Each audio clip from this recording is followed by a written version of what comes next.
How do you effectively lead highly skilled and technical employees?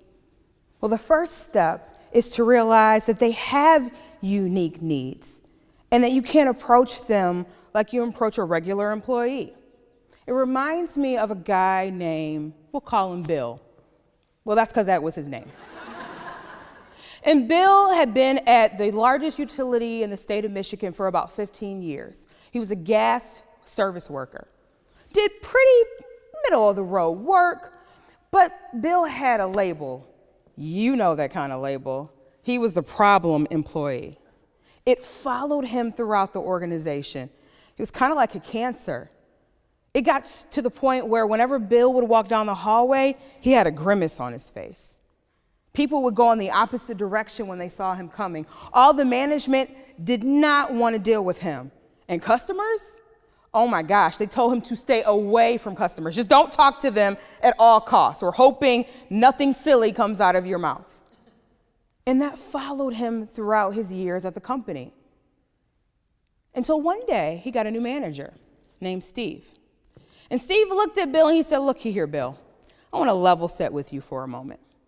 You have this label. You're known as the problem employee. You have this grimace on your face whenever you walk down the hallway. People go in the opposite direction when you come, and don't even get me started on how many managers you've been through since you've been here at the company.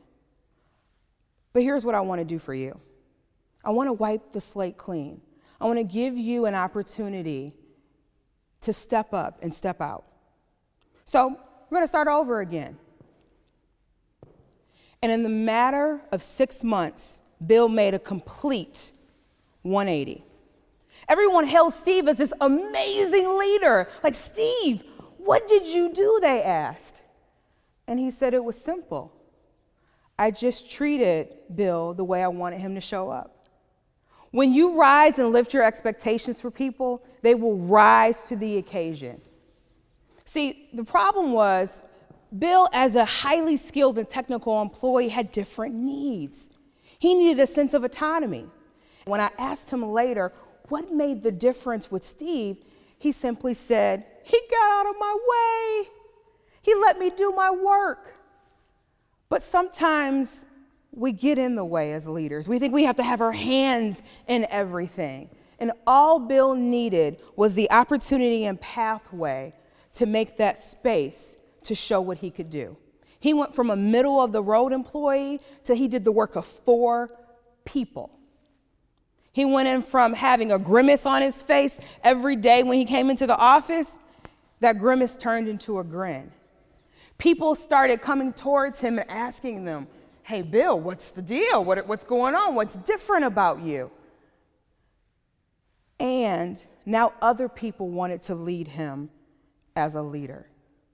All because Steve decided to meet him where he was, gave him a sense of autonomy, gave him space to do the work, and increased his expectation of Bill.